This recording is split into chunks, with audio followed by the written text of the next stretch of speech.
A local woman is calling attention to a global issue. Her foundation, which helps dancers abroad, is not able to get donations delivered. And that's because the only road connecting the world to that region has been blocked for an entire month.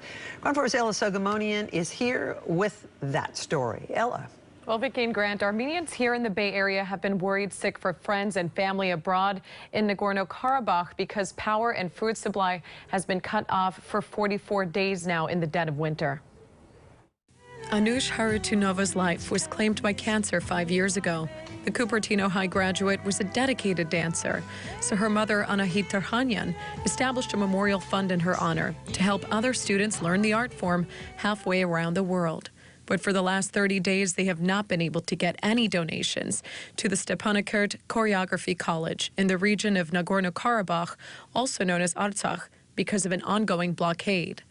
It is very devastating. It is, you know, you're trying to help somehow, right? You're trying to bring back the normal, you know, to dance, to move, to, yeah. After all, it is very healing, and yeah, art is always against all the aggression. After a war in Artsakh in 2020, many Armenians fled part of the area taken over by Azerbaijan. Gevis Kadjian with the Armenian National Committee of America flew there from California weeks ago in anticipation of more turmoil. He says for more than a month, the Lachin corridor, which is the only road in and out of the area, has been blocked by an Azerbaijani group under the guise of an environmental protest of a precious metals mine. So 120,000 Armenians have been restricted from coming and going, and power has been cut off.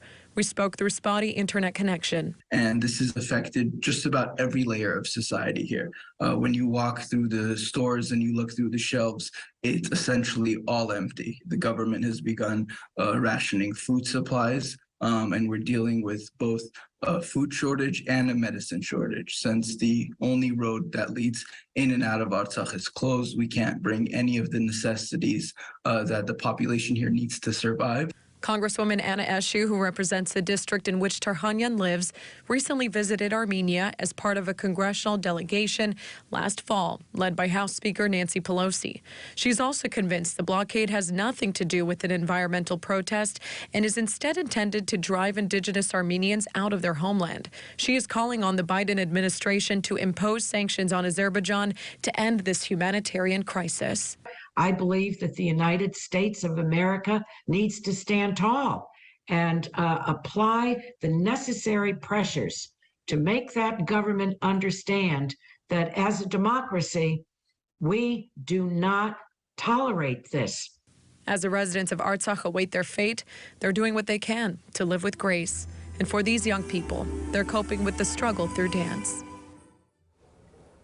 A conversation about the humanitarian crisis just wrapped up in San Francisco tonight, hosted by the nonpartisan forum World Affairs.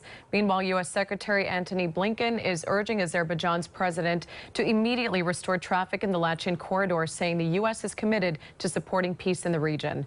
For KRON 4 News, I'm Ella Sogomonian.